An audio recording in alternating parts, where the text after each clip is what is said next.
Hello friends, welcome to rice IS YouTube channel. My name is Tanmay Pal. আজকের prelims byte সেশনে আমরা recently যে কেরালার নেম চেঞ্জের যে প্রপোজালটা হয়েছে, কেরালা টু কেরালাম, এই টপিকটাকে কিন্তু ডিটেলসে কভার করব। ঠিক আছে? তোমাদের সকালের প্রিলিম হোয়াট টু রিড সেশনে বলা হয়েছিল এই পার্টিকুলার আর্টিকেলটাকে খুব ভালো করে পড়ার জন্য। আশা করি তোমরা সবাই খুব ভালো করে পড়েছো। আর আমাদের আজকের ডিসকাশন কিন্তু এই আর্টিকেলটাকে বেস করে। এই কনটেক্সটে না তোমাদের একটা ইম্পর্টেন্ট জিনিস বলে রাখি। দেখো, ইউপিএসসি কি করে জানো তো? বিশেষ করে পলিটি সেকশনে ধরো কোনো একটা নিউজ না খুব কারেন্ট, মানে কোনো একটা পার্টিকুলার ইস্যু খুব কারেন্টে আছে। ফর এক্সাম্পল ধরো প্রেসিডেন্ট ইলেকশন, গভর্নর রোল, এগুলো ধরো খুব নিউজে আছে। ইউপিএসসি কি করবে জানো? এইটার স্ট্যাটিকে যাবে। স্ট্যাটিকে যে এই স্ট্যাটিক পার্ট থেকে কিন্তু কোয়েশ্চেন জিজ্ঞাসা করবে।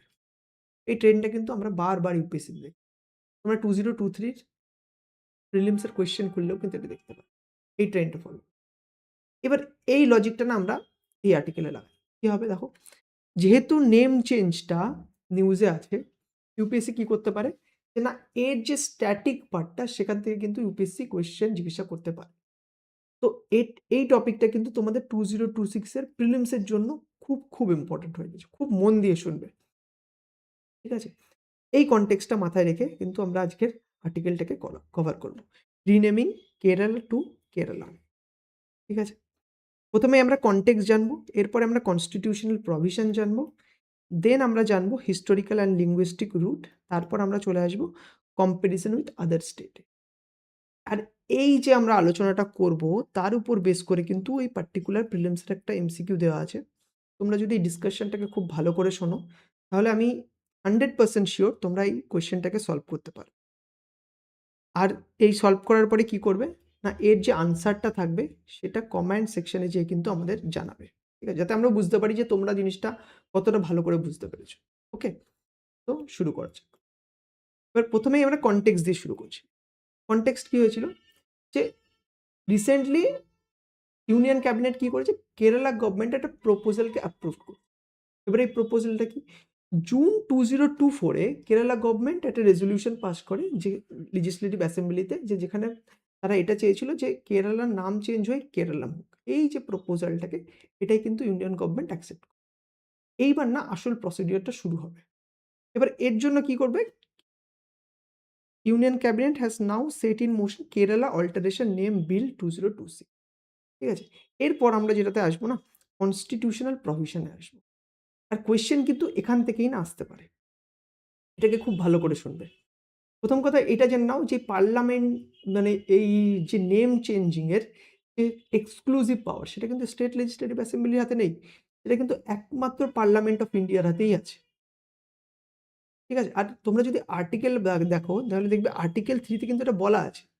পার্লামেন্টের কাছে এক্সক্লুসিভ পাওয়ার আছে to create any new state, স্টেটের যে বাউন্ডারি আছে সেটাকে অল্টার করা।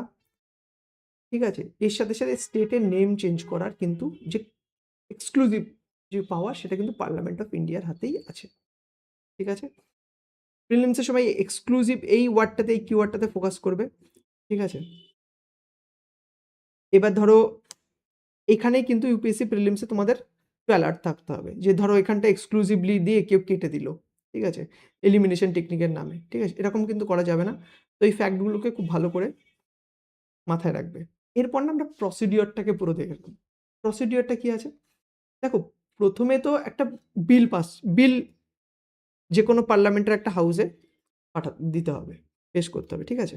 এবার এই যে বিলটা হবে না, এই বিলটা কিন্তু প্রেসিডেন্টের প্রায়র রিকমেন্ডেশনের দরকার। ঠিক আছে? যেমন এটা প্রায়র রিকমেন্ডেশন অফ প্রেসিডেন্ট। আর এই যে প্রায়র রিকমেন্ডেশন অফ প্রেসিডেন্ট, এটা কিভাবে প্রেসিডেন্ট তার আগে রিকমেন্ডেশনটা দেওয়ার আগে যে বিলটা আছে, ওই কনসার্ন বিলটাকে কিন্তু স্টেট লেজিসলেটিভ অ্যাসেম্বলি বা কাউন্সিল, এই দুটোতে স্টেট লেজিসলেচারে কিন্তু পাঠাবে তাদের কি মতামত সেটা জানার জন্য। এইবার যে তারা স্টেট লেজিসলেচার যে মতামতটা দেবে, সেটা কিন্তু বাইন্ডিং না প্রেসিডেন্টের উপর, না ইভেন পার্লামেন্টের উপর, সেটা তাদের মতামত। ঠিক আছে?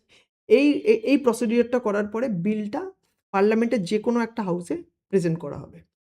তারপরে শুরু হবে ভোটিং পার্ট। এবারে এই ভোটিং এর আগে একটা জিনিস জেনে রাখো, এই যে প্রসিডিওরটা হচ্ছে না, এটা কিন্তু ওই আর্টিকেল 368 এর আন্ডারে আসে না। আর্টিকেল 368 কি?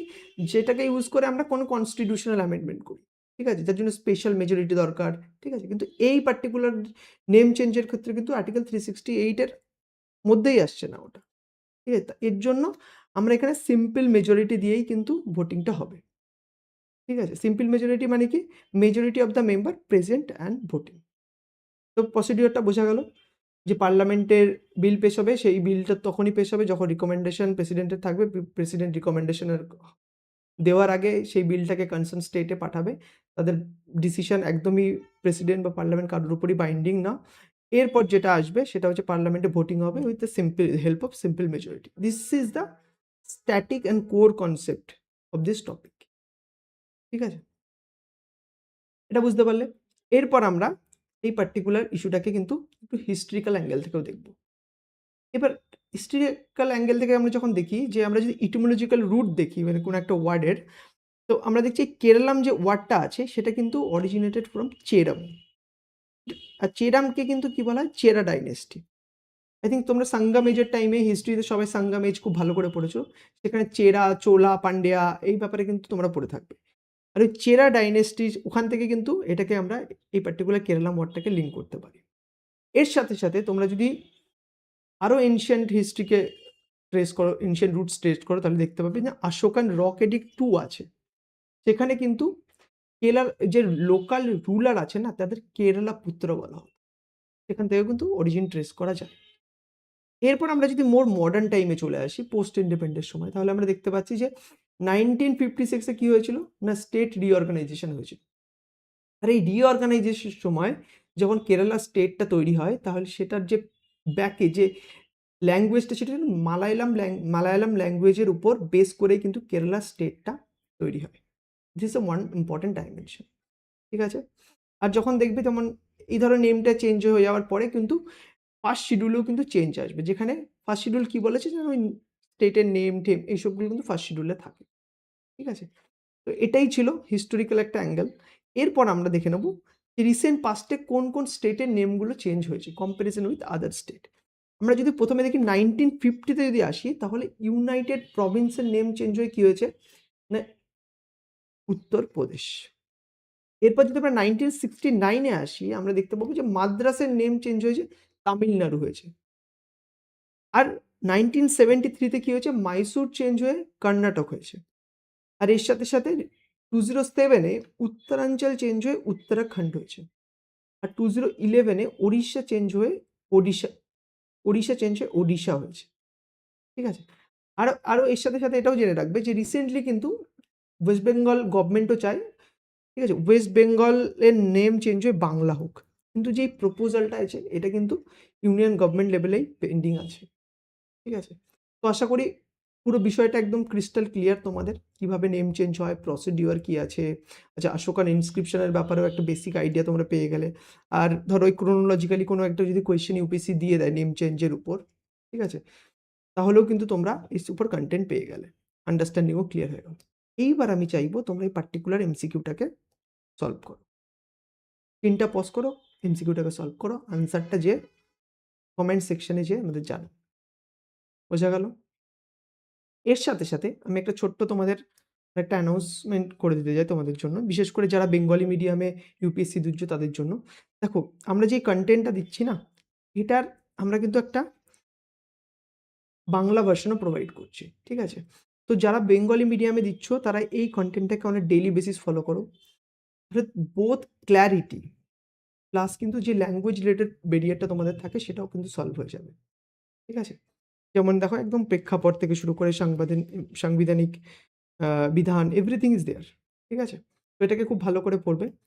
এর সাথে, সাথে আমাদের যে আরও দুটো ফ্ল্যাগশিপ প্রোগ্রাম আছে, deep analysis and editorial explained, যেগুলোকে কিন্তু আমরা মেইনসের কারেন্ট অ্যাফেয়ার্সের জন্য খুবই ইম্পর্টেন্ট। এই প্রোগ্রামটাও তোমরা ফলো করবে। এর ফলে কী হবে? কারেন্ট অ্যাফেয়ার্সের একটা holistic preparation day by day কিন্তু তোমাদের চলতে থাকবে।